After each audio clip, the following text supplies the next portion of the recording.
Hi friends, welcome to RecipeTamil-YouTubeKitchen. இன்றைக்கி நம்ம பார்க்க போகிற ரெசிபி அத்தோ பர்மா அத்தோ எப்படி செய்கிறதுன்னு பார்க்கலாம். அதுக்கு நான் நூடுல்ஸை வேக வச்சுக்கிட்டு இருக்கேன். நூடுல்ஸ் எப்படி வேக வைக்கணுன்னா, ஃபஸ்ட்டு தண்ணி நல்லா சூடானதுக்கப்புறமா ஒரு பாத்திரத்தில் நூடுல்ஸ் வேகிற அளவுக்கு ஒரு தண்ணி வச்சுக்கோங்க. சூடானதுக்கப்புறம் அதில் நம்ம எந்த அளவுக்கு நூடுல்ஸ் போடுறோமோ அது தேவையான அளவு உப்பு, அப்புறம் கேசரி பவுடர், கலர் பவுடரில் அது கொஞ்சம் போட்டுக்கோங்க. போட்டதுக்கப்புறம் தண்ணி நல்லா கொதிக்கும்போது நமக்கு எந்த அளவுக்கு குவான்டிட்டி நூடுல்ஸ் வேணுமோ அதை அந்த தண்ணியில் போட்டு நல்லா கொதித்து வேக வைக்கணும். நூடுல்ஸ் நல்லா தளன்னு கொதித்து நல்லா வேக ஆரம்பிக்கும். அது ஒரு 20 நிமிஷம் கிட்ட நீங்கள் போடுற நூடுல்ஸை பொறுத்து அது டைம் எடுத்துக்கும். அது நல்லா வேகும். வெந்ததுக்கப்புறமா நான் செய்யணும்னு சொல்கிறேன். இந்த மாதிரி நல்லா ஒத்தையாக வேகும். இந்த நூடுல்ஸ் வந்து அத்தோ நூடுல்ஸ்னு கடையில் கிடைக்கும். அந்த நூடுல்ஸ் வாங்கி செஞ்சிங்கன்னா ரொம்ப டேஸ்ட்டாக இருக்கும்.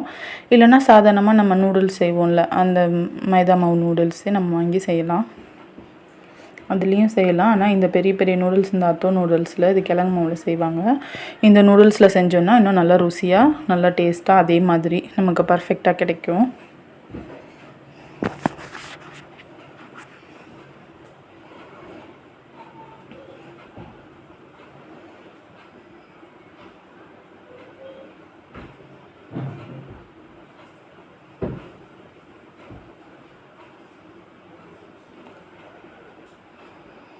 இப்போ நம்ம ஒரு நூடுல்ஸ் எடுத்து வெந்துருச்சான்னு நசுக்கி பார்ப்போம்.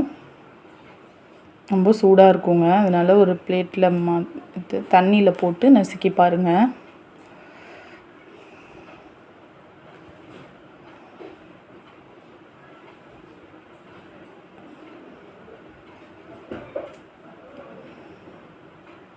இன்னும் கொஞ்சம் வேகணும்.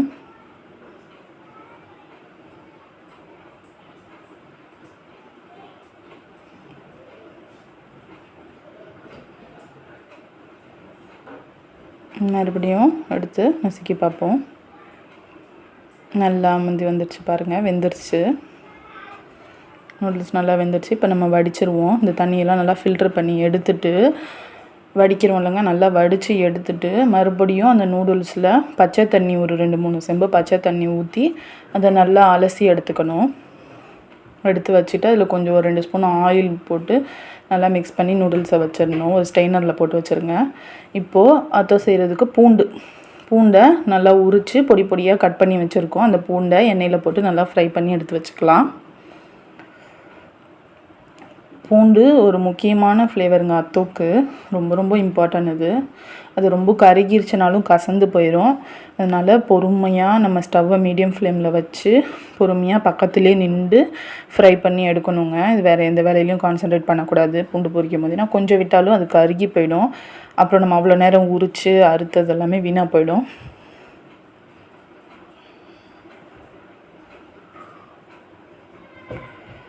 நல்லா பொறுமையாக வேக விடுங்க. நல்லா கோல்டன் ப்ரௌன் கலர் வரும். நல்லா ஒரு மாதிரி ப்ரௌனிஷாக வந்தோடனே நம்ம எடுத்துருவோம். ஸ்டவ்வை ஆஃப் பண்ணிட்டு கூட நீங்கள் எடுத்திங்கன்னா ரொம்ப நல்லது. ஏன்னா இல்லைன்னா டக்குன்னு கரிஞ்சு போயிடுங்க. கலர் சேஞ்ச் ஆனோடனே பூண்டு வந்து சீக்கிரமாக கரிஞ்சிரும்.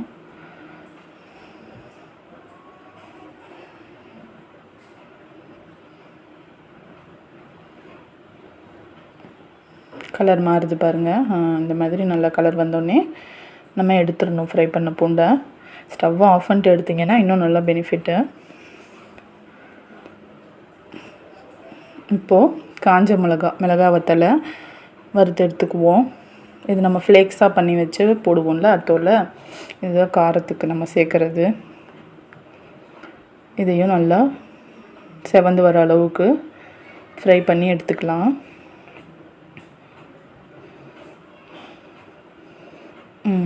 எடுத்துருங்க இந்த ஸ்டேஜில். இதோட கொஞ்சம் முன்னாடி எடுத்தால் கூட நல்லா தான் இருக்கும்.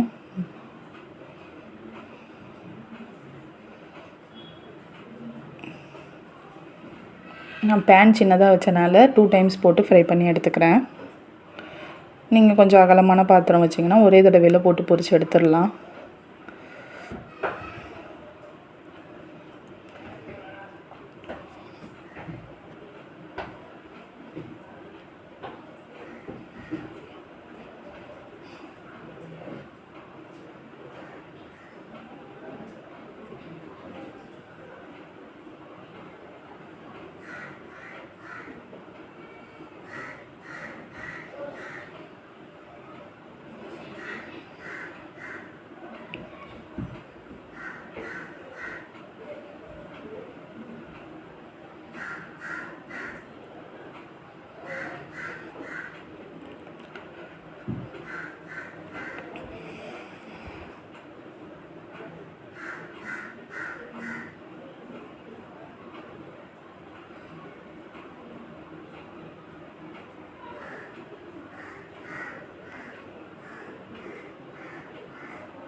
மிளகாய் எல்லாத்தையும் நல்லா வறுத்து எடுத்து வச்சுக்கிட்டோம்.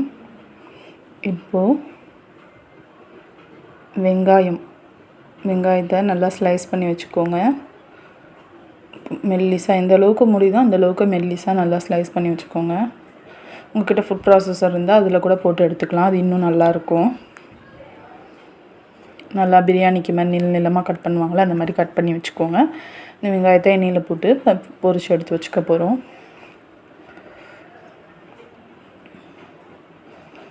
இப்போது முட்டை செய்கிறதுக்காக முட்டையை வேக போட்டு வச்சுருக்கேன். அத்தோட அந்த மசாலா முட்டை செய்வோம்ல, அதுக்காக முட்டையும் வேகிட்டுருக்கு ஒரு பக்கம்.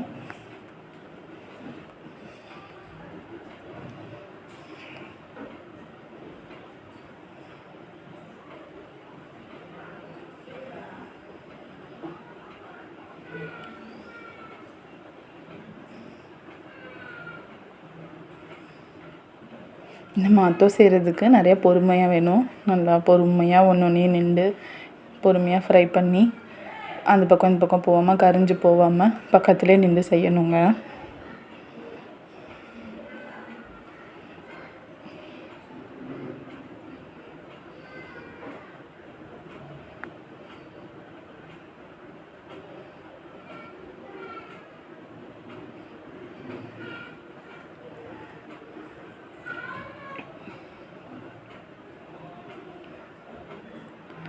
பக்கடாக்கெல்லாம் பொரிப்போம்ல, அந்த மாதிரி நல்லா பொரிச்சு எடுத்துக்கோங்க.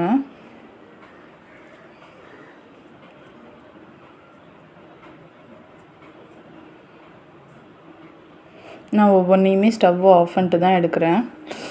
இப்போ நம்ம ரெடி பண்ணி வச்சுக்கிட்டோங்க. இப்போ நான் வந்து கோஸு நல்லா நீளமாக மெல்லிசாக அரிஞ்சு வச்சுருக்கேன். பச்சை வெங்காயம் கொஞ்சம் அரிஞ்சு வச்சுருக்கேன். கொத்தமல்லி, எலுமிச்சப்பழம், புளி சேர்க்குறதில்ல, நம்ம எலுமிச்சப்பழம் ஒரிஜினல் ரெசிப்பியில் எலுமிச்சப்பழம் தான் சேர்ப்பாங்க புளிப்புக்காக. கடையில் விற்கிறது வந்து எலுமிச்சப்பழம் வந்து காஸ்ட்லி, கட்டுப்படி ஆகாதுன்றனால புளி தண்ணி சேர்த்துக்குவாங்க. இப்போ நம்ம எல்லாமே எடுத்து வச்சுருக்கோம்ல, எடுத்து வச்சதை போட்டு இப்போ எப்படி செய்யலான்னு பார்த்துக்கலாம். அத்தோ எப்படி மேக் பண்ணுறதுன்னு பாருங்கள். அதுக்கு நான் ஒரு கை அளவுக்கு நூடுல்ஸ் போட்டுக்கிட்டேன் ஒரு பிளேட்டில்.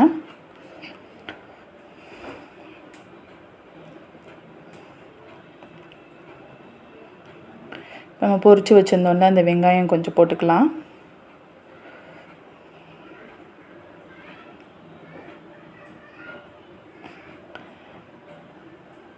வறுத்து எடுத்து வச்சிருந்த மிளகாவை இடித்து வச்சுருக்கோம். அந்த ஃப்ளேக்ஸ், சில்லி ஃப்ளேக்ஸ் கொஞ்சம் ஆட் பண்ணிக்கலாம். உங்களுக்கு எந்த அளவுக்கு காரம் தேவையோ அந்த அளவுக்கு கூடவோ குறையவோ சேர்த்துக்கோங்க. பொரிச்சு வச்ச பூண்டு,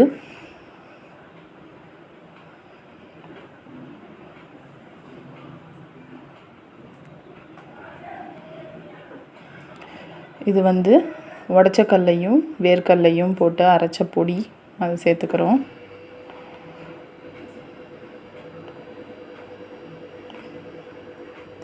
இது வந்து ரொம்ப இம்பார்ட்டன்ட். நம்ம எல்லாத்தையுமே ஃப்ரை பண்ணணும்ல, அந்த ஆயிலில் அந்த ஃப்ளேவர் நல்லாயிருக்கும். அந்த ஆயில் 2 ஸ்பூன் ஊற்றிக்கணும். பூண்டு வெங்காயம்லாம் பொரிச்சோம்ல அந்த எண்ணெய் தான் அது.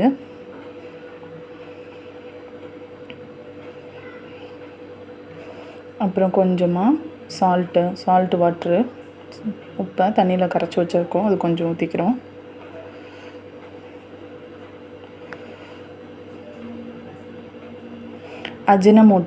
அஜினமோட்டோ தண்ணி இது.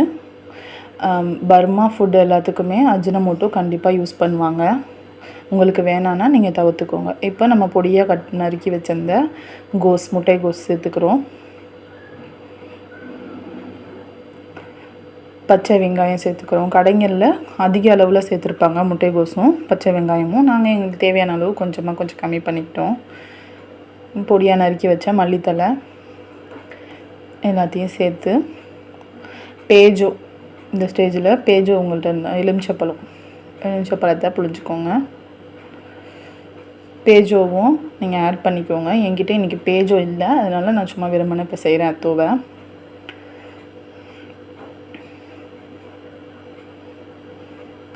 அத்தோ வந்து நீங்கள் ஸ்பூனான கிளறுனீங்கன்னா உங்களுக்கு வந்து அந்தளவுக்கு அது டேஸ்ட்டாக இருக்காது. அது நம்ம கடைங்கள்லே பாருங்கள், கையில் தான் பிசைஞ்சு நல்லா மேக் பண்ணி தருவாங்க. அப்போ தான் அந்த எல்லாமே நல்லா அந்த நூடுல்ஸோடு ஒன்று சேர்ந்து ரொம்ப நல்லா டேஸ்ட்டாக இருக்கும். நம்ம கையில் பிசையும் போது தான் எல்லாமே நல்லா மிக்ஸ் ஆகும்.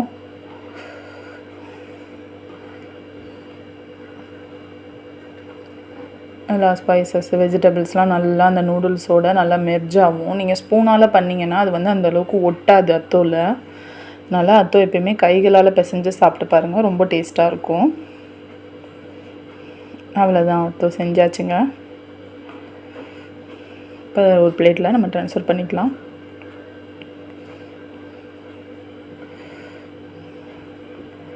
இப்போது மசாலா முட்டை எப்படி செய்கிறதுன்னு பார்ப்போம். அவிச்சு வச்சுருந்தோம்ல முட்டை, அதை நடுவில் இப்படி கட் பண்ணிக்கோங்க. கட் பண்ணிவிட்டு சில்லி ஃப்ளேக்ஸ் வச்சுக்கோங்க.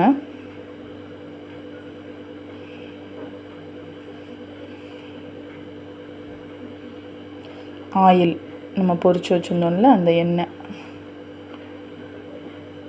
உடச்சக்கல்லையும் வேர்க்கல்லையும் பவுட்ரு பண்ணி வச்சுருக்கோம்ல அந்த பவுடர் கொஞ்சம் வச்சுக்கோங்க. பூண்டு, பொரிச்ச பூண்டு அது கொஞ்சம் சேர்த்துக்கோங்க. பச்சை வெங்காயம், ஃப்ரை பண்ண ஆனியன் வச்சுக்கோங்க.